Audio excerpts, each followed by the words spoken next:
내가 오늘 하늘과 땅을 불러 너에게 증거를 삼노라. 내가 생명과 사망과 복과 저주를 내 앞에 두었은즉 너와 내 자손이 살기 위하여 생명을 택하고 내 하나님 야훼를 사랑하고 그의 말씀을 청종하며 또 그를 의지하라. 그는 내 생명이시요 내 장수이시니 야훼께서 내 조상 아브라함과 이삭과 야곱에게 주리라고 맹세하신 땅에 내가 거주하리라. 아멘. 저는 함께 봉독하신 신명기 30장 19절로 20절 말씀을 본문 삼고 생명을 택하라, 이런 제목으로 잠시간 은혜의 말씀을 나누고자 합니다. 함께 따라했으면 좋겠습니다. 생명을 택하라. 생명을 택하라. 우리는 세상에서 신앙생활을 하는 건데 어느 길을 갈 것인가, 어느 길이 옳은 것인가, 참 여러 가지 혼란스러울 때가 많고 또 잘못 선택해서 많은 낭패와 실망을 당하는 경우도 많이 있는 것입니다. 오늘 하나님께서는 분명한 우리 앞길을 제시해 주고 있습니다. 그래서 생명의 길을 택할 수가 있고 또 죽음의 길을 택할 수가 있고 축복의 길을 택할 수가 있고 또 저주의 길을 택할 수 있다는 것을 말씀해 주고 있는 것입니다. 그렇다면 우리가 과연 하나님 앞에서 어떤 것을 선택해야 할까요? 첫 번째로 십자가를 선택해야 되는 것입니다. 십자가 길을 우리가 걸어가야 되는 것입니다. 십자가라고 하는 것은 고난과 역경과 참 고통이 있는 길인 것입니다. 그렇지만 우리가 예수 그리스도를 믿고 이 십자가 길을 걸어가면 아무리 고통스럽고 아무리 고독하고 희생이 따른다고 할지라도 그것은 궁극적으로 생명의 길이요 영원한 축복의 길이 되는 것입니다. 그렇기 때문에 마태복음 7장 13절에 말씀하십니다. 좁은 문으로 들어가라. 멸망으로 인도하는 문은 크고 그 길이 넓어 그리로 들어가는 자가 많고 생명으로 인도하는 문은 좁고 길이 협착하여 찾는 이가 적음이라. 수많은 사람들이 넓은 길로 가고 있습니다. 하나님을 도외시 살아가고 있습니다. 어디로 가는 것입니까? 멸망의 길로 가는 것입니다. 지옥길로 가는 것입니다. 참 안타깝기 그지없는 것입니다. 그러나 예수 믿는 것은 길이 협착하고 좁지만 그것은 영원한 생명의 길이기 때문에 우리는 십자가 길을 선택해야 되는 것입니다. 우리는 세상과 타협하지 않고 죄악과 타협하지 않고 마귀의 올무에 무서워하지 않고 믿음의 주여 온전하게 하신 인 예수님 바라보고 의연한 삶을 살아가야 되는 것입니다. 주님께서는 마가복음 8장 34절에 말씀하셨습니다.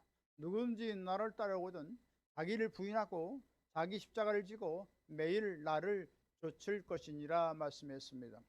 이같이 우리는 우리의 모든 삶을 다 부인하고 예수 그리스도를 인정하고 예수 그리스도의 십자가를 붙잡고 나가면 우리는 날마다 하나님의 은혜가 임하고 하나님의 놀라운 생명의 역사가 일어나고 놀라운 기적과 축복이 다가오게 만들어 주시는 것입니다. 구약 성경에 나오는 모세는 유대 가정에서 태어났지만 참 기구한 운명이었습니다. 참 놀랍게도 그는 애굽의 궁궐에서 살게 되었고 애굽의 공주의 아들이라 칭을 받게 되었습니다. 그래서 아주 유복하게 지냈습니다. 좋은 음식을 먹고 또 좋은 옷을 입고 아주 참 호화로운 그런 삶을 살아갔습니다. 그렇지만 청년이 되어서 그는 인생의 큰 고민에 빠졌습니다. 본인이 바로 애굽 사람이 아니라 태생이 유대 민족인 것을 알았습니다. 그래서 유대 궁궐에서 계속해서 호의호식하면서 살아갈 것이냐, 아니면 고통받고 압박받는 유대 민족을 택해서 나아갈 것이냐, 당당한 인생의 큰 고민을 하게 됐습니다. 그때 과감하게 모세는 하나님을 택하고 유대 민족을 택하고 믿음을 선택했던 것입니다. 이와 같이 모세는 십자가의 길을 택했을 때 하나님께서는 유대 민족의 위대한 영도자로 삼아 주신 것입니다. 그것을 히브리서 11장 24절에서 26절에 말씀하십니다. 믿음으로 모세는 장성하여 바로의 공주의 아들이라 칭함을 거절하고 도리어 하나님의 백성과 함께 고난받기를 잠시 낙을 누리는 것보다 더 좋아하고 그리스도를 위하여 받는 능욕을 애굽의 모든 보화보다 더 큰 재물로 여겼으니 이는 상주심을 바라봄이라. 할렐루야. 이와 같이 고통이 있지만 여러 가지 참 압박이 있지만 모든 것을 다 내려놓고 십자가를 택하고 하나님을 택하고 또 애굽을 떠나서 유대 민족과 함께 많은 고통을 감수하면서 이스라엘 백성들을 영도하는 위대한 지도자가 되게 했던 것입니다. 또한 베드로는 한때 예수님을 십자가상에서 너무나 무서워서 주님을 3번씩 부인했습니다. 아주 맹세하고 저주했습니다.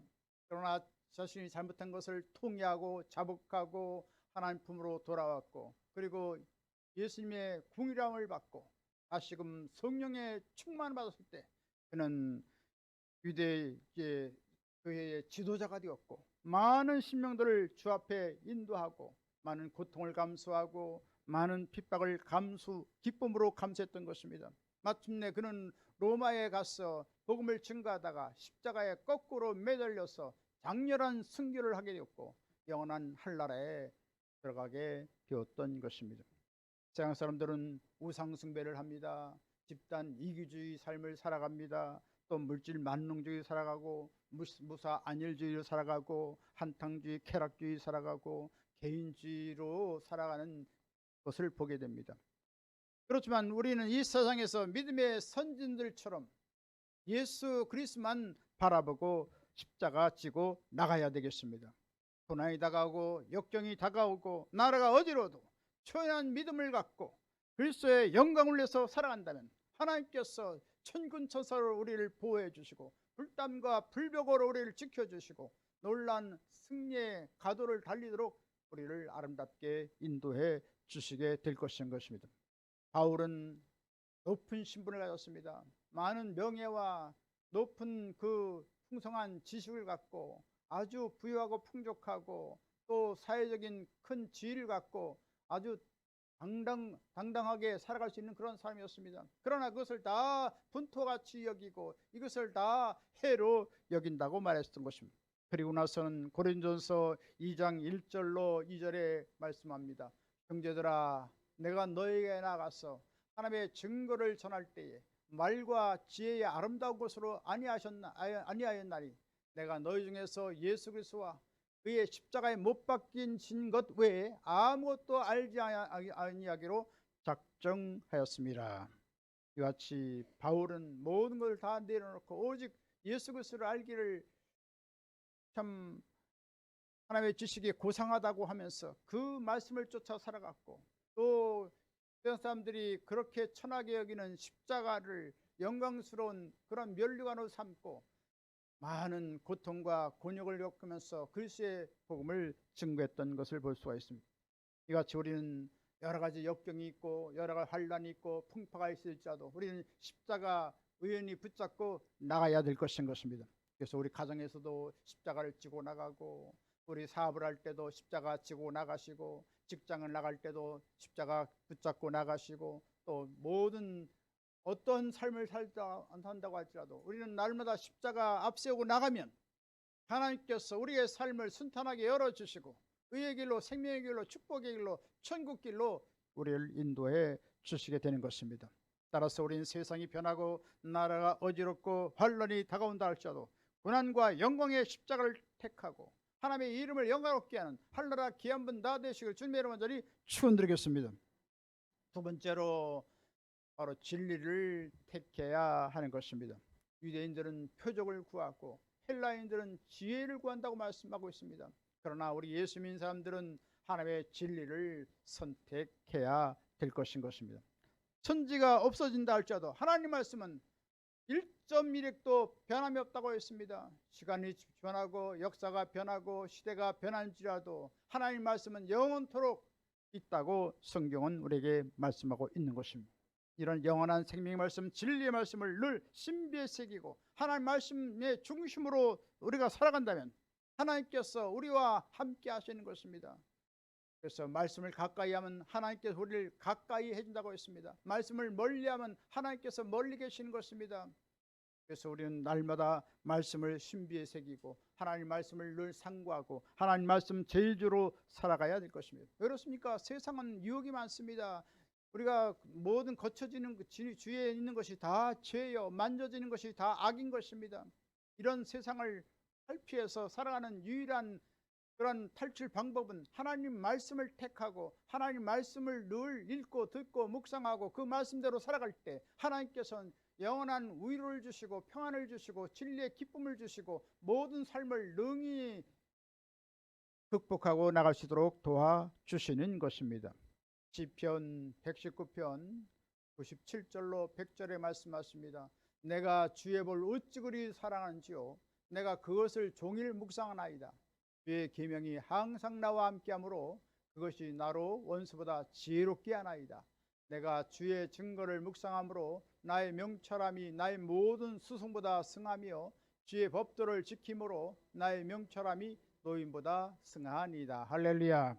이처럼 세상 지혜를 뛰어나게 하는 것이 무엇입니까? 하나님 말씀은 놀라운 출중한 지혜를 주고 세상의 어떠한 것보다 더 높은 우리에게 평안을 우리에게 베풀어 주시는 것입니다.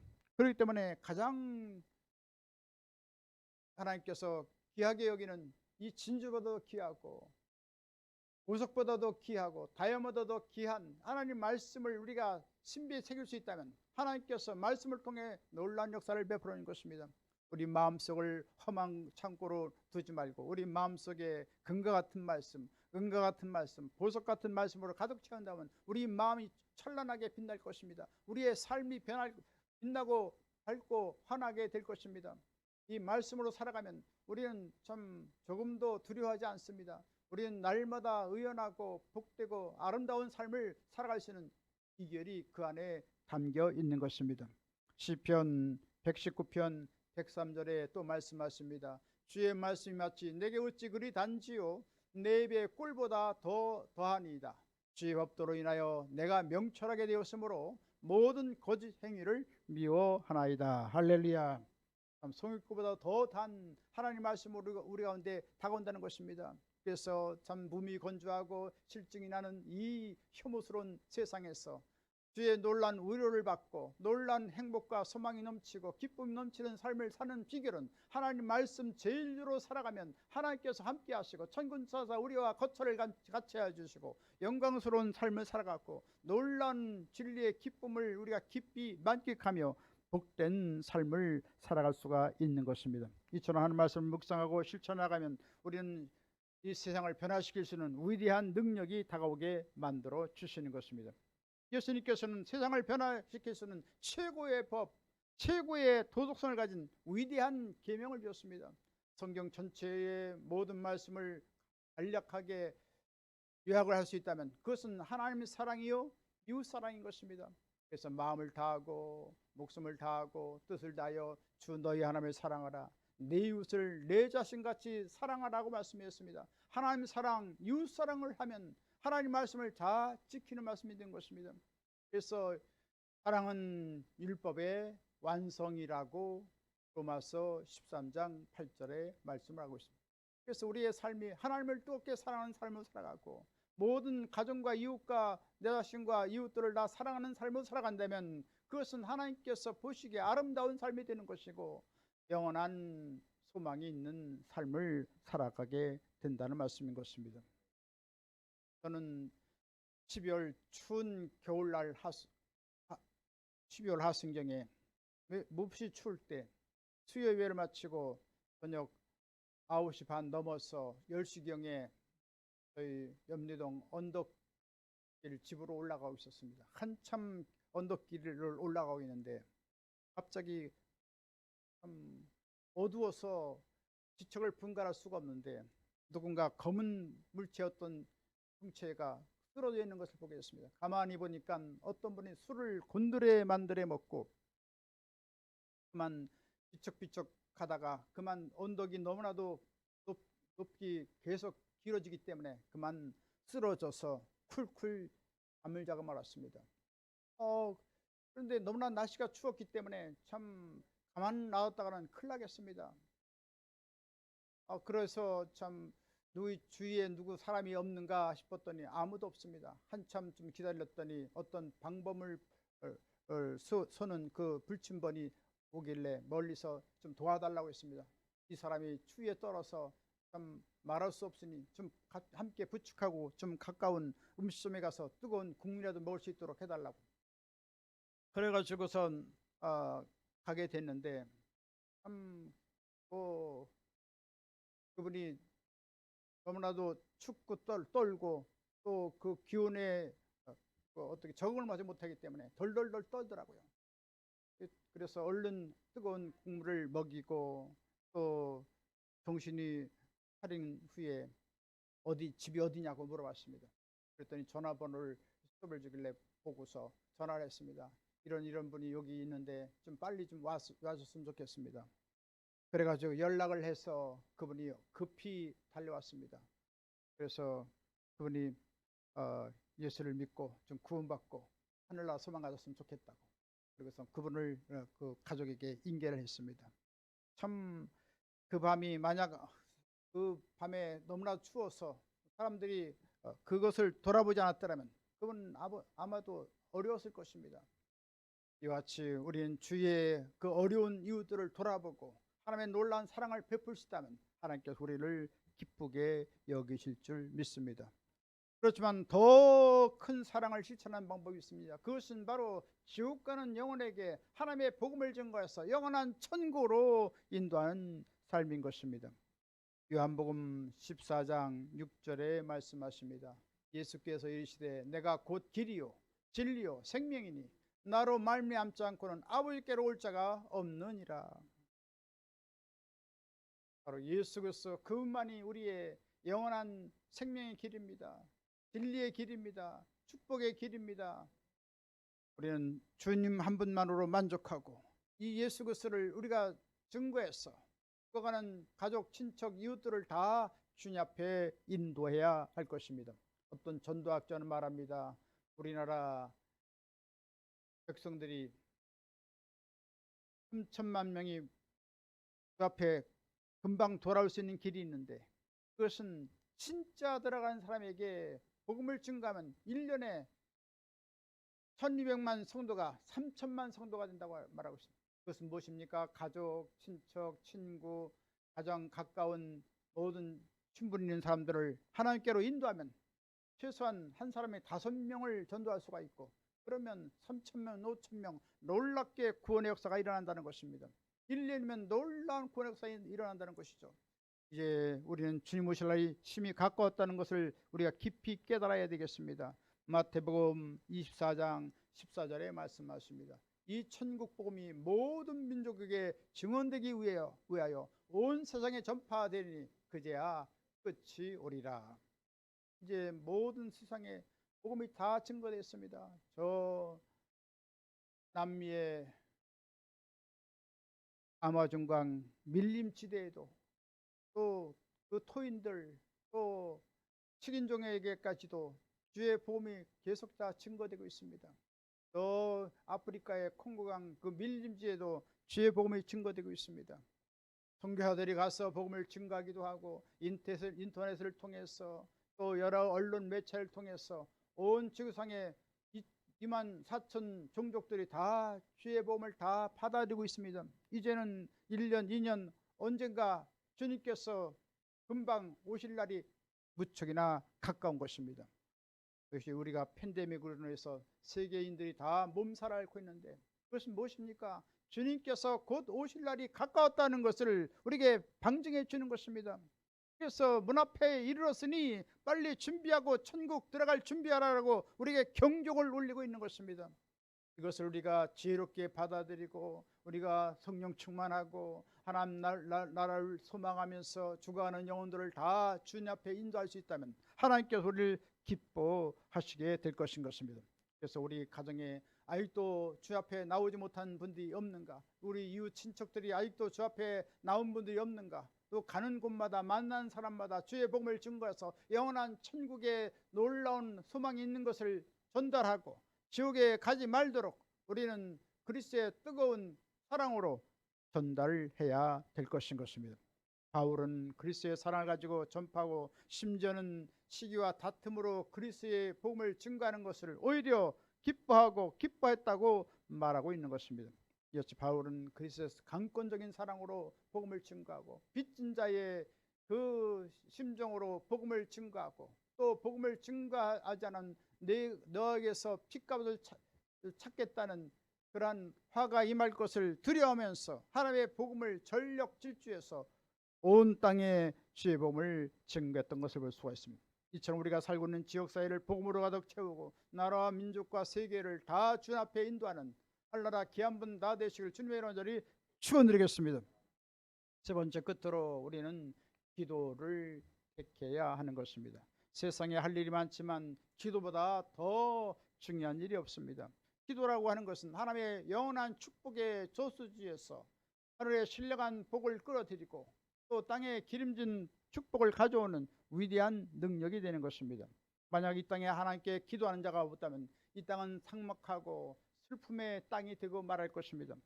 그러나 이같이 하나님께 기도하면 하나님께서 우리 가운데 놀라운 위로를 주시고 생명을 주시고 기쁨을 주시고 우리 입가에 노래가 있고 또 하나님의 놀라운 소망이 넘치는 삶을 살아가게 되는 것입니다. 그래서 우리는 하나님과 친밀한 애정적인 거룩한 대화를 깊이 나눠야 되는 것입니다. 마치 에녹처럼 에녹은 65세에 무두셀라를 낳고 300년 동안 하나님과 동행하더니 하나님께서 천국으로 데려가심에 이 땅에 다시 있지 않더라고 했습니다. 언제나 에녹은 소곤소곤 주님과 대화를 나눴습니다. 주님 기쁩니다. 하나님 어렵습니다. 고통스럽습니다. 이런 거 이렇게 도와줬으면 좋겠습니다. 늘 친밀한 애정적인 거룩한 대화를 나눠보다니 그 대화가 깊어져서 어느새 천국에 들어간지도 몰랐습니다. 할렐루야. 이처럼 주님 오실 날이 가까우기 때문에 더욱더 주님과 대화를 깊이 나누고 주님과 소곤소곤 우리의 모든 삶을 다 주님 앞에 구하고 하나님의 놀란 위로와 평안을 얻고 하나님의 놀란 기적을 체험하는 우리의 아름다운 삶이 되어야 될 줄 믿습니다.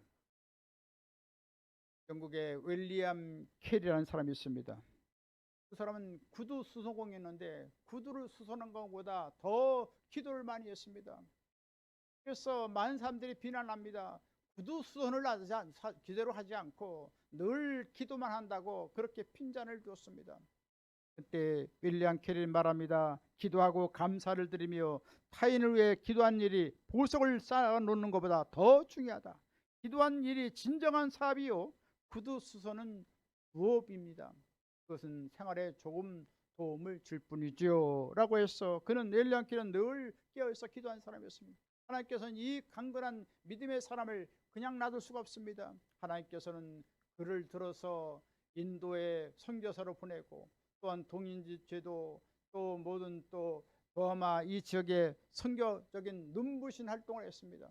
처음에 1년 2년 복음을 증거할 때는 별로 하나님 앞에 돌아온 사람이 없었지만 그는 성경을 벵갈어에서 벵갈어로 그렇게 번역을 하고 또 하나님의 복음을 증거해서 무려 600명이 세례를 받고 그리고 수천 명이 예배를 드리는 놀라운 역사가 18년 만에 다가왔다는 것입니다.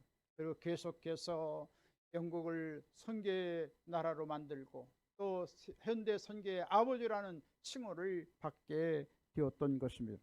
이처럼 선교적인 그런 영향력을 끼치지 못하고 있을 때 윌리엄 캐리가 선각자가 되어서 세계 선교의 황금기를 가져오는 그런 중적인 인물이 되었던 것입니다. 그래서 영국에 많은 선교회가 세워지고 또한 오늘날 온 세계에 선교하는 그러한 주체적인 역할을 다했던 것을 보게 되는 것입니다. 또 18세기 영국의 유명한 봉사 웨슬레는 청년 시절에 이와 같이 말하고 있습니다.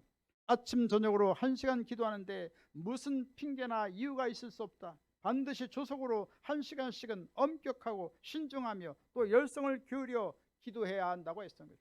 이처럼 기도의 사람을 통하여 흥전동화의 영국을 건지게 되었고 그는 감리교를 창시하는 위대한 하나님의 사람이 되었습니다. 그래서 514명의 순회 전도자를 배출하고 14만 5천 명의 추종자들이 그를 따라갔습니다.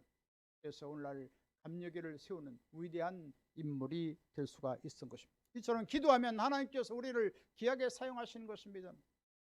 초대교회 120분들이 문을 걸어 잠그고 열흘 동안 전혀 기도에 전념했을 때 성령께서 불같이 바람같이 생수같이 임했던 것처럼 우리는 더욱더 많은 시간을 하나님 앞에 들여서 기도하면 성령의 신선한 기름을 하나님께서 부어주시고 놀라운 능력으로 붙잡아 주셔서 날마다 승리의 삶을 살아가고 하나님 기뻐하는 삶을 살아갈 수가 있는 것입니다. 70년대, 80년대, 90년대 초까지 한국교회는 많은 기도를 했습니다.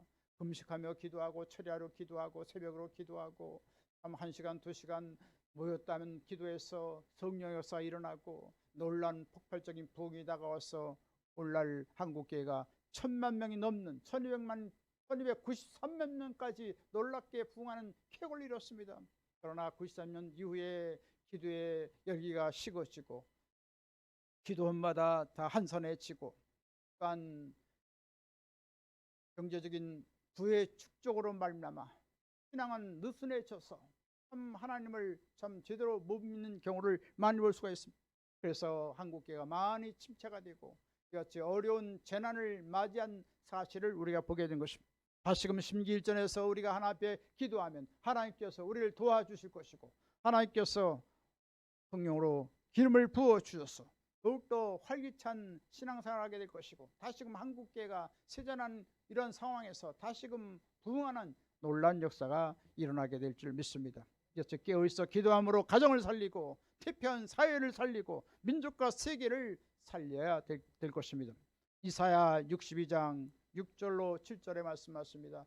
예루살렘이여 내가 너희 성벽 위에 파수꾼을 세우고 그들로 하여금 주야로 계속 잠잠하지 않게 하였느니라. 너희 야훼로 기억하셔야 하는 자들아 너희는 쉬지 말며 또 야훼께서 예루살렘을 세워 세상에서 찬송을 받게 하기까지 그로 쉬지 못하시게 하라. 할렐루야. 하나님께서는 쉬지 않고 일하시는데 우리의 기도를 통해서 하나님 역사하시는 것입니다. 기도를 많이 하면 하나님께서 더 크게 역사하십니다. 기도를 적게 하면 하나님께서 그런 대로 역사하시는 것입니다. 이처럼 하나님께서 역사의 수레바퀴를 우리의 기도를 통해서 놀랍게 역사하시는 것입니다. 더욱더 우리는 1시간, 2시간, 3시간 하나님께 시간을 내어서 하나님께 기도하면 하나님께서 우리를 붙잡아 주시고 우리의 앞길을 환하게 인도하여 주시고 우리 또 모든 사업도 더 하나님께서 풍요롭게 만들어 주시고 더 하나님의 놀라운 기적적인 돌보심으로 모든 어려움을 다 타개하도록 만들어 주게 될 것입니다. 또한 더불어서 하나님의 교회가 더 모여서 함께 연합하여 기도하면 하나님께서 놀라운 풍이 일어나게 만들어 주셔서 이 대하동에 36,500명이 주 앞에 돌아오고 또 고양시에 108만이 주 앞에 돌아오고 온 죽어가는 열방을 다 살리고 또 세계 선교를 앞장서는 하늘나라 놀라운 소망의 교회로 세워주게 될 것입니다. 가나 혼인잔치에 포도주가 떨어졌을 때 6동 되는 돌 항아리에 물을 가득 채울 때 하나님 예수님께서 놀라운 기적을 행해서 물을 포도주로 만들어서 백포도를 만들어서 그 모든 환영객들을 그 축하객들을 다 기쁘게 만들고 또 흥취를 돋궜던 사실을 알게 된 것입니다. 만약 돌항아리에 물을 채우지 않았다면 그런 기적이 날 수가 없습니다. 이처럼 우리도 우리의 하나님의 항아리에 그렇게 물을 채우듯이 우리의 기도의 분량을 채워서 기도하면 하나님께서 넘치는 은혜와 능력과 기적을 행해 주시고 하나님의 영광을 시험하도록 만들어 주게 될 것입니다. 이처럼 우리가 온 정성을 다해서 기도하심으로 가정을 살리고 이웃을 살리고 민족을 살리고 세계를 살리는 한나라 귀한 사람으로 쓰임받아야 될 줄 믿습니다. 이제 말씀하시겠습니다. 우리는 세상에서 십자가 길을 택하고 진리를 택하고 기도를 택해서 많은 죽어가는 영혼들을 살리고 큰 영광과 축복과 승리의 삶을 살아가는 한나라 귀한 분 다 되시길 주님의 이름으로 간절히 축원드리겠습니다. 지금은 우리 주 예수 그리스도의 무한하신 구원의 은혜와 하나님 아버지 영원무궁 극진하신 사랑하심과 보혜사 성령님의 감동, 감화, 내주, 교통, 평안, 부흥, 기적, 승리, 지혜, 풍성한 축복을 내려주신 역사가 생명을 택하여 하나님께 영광 돌리기를 원하는 하늘나라 귀한 삶들 머리에와 개인, 가정, 생활, 범사 모든 앞날 위에 지금부터 영원토록 함께 있을지어다. 아멘.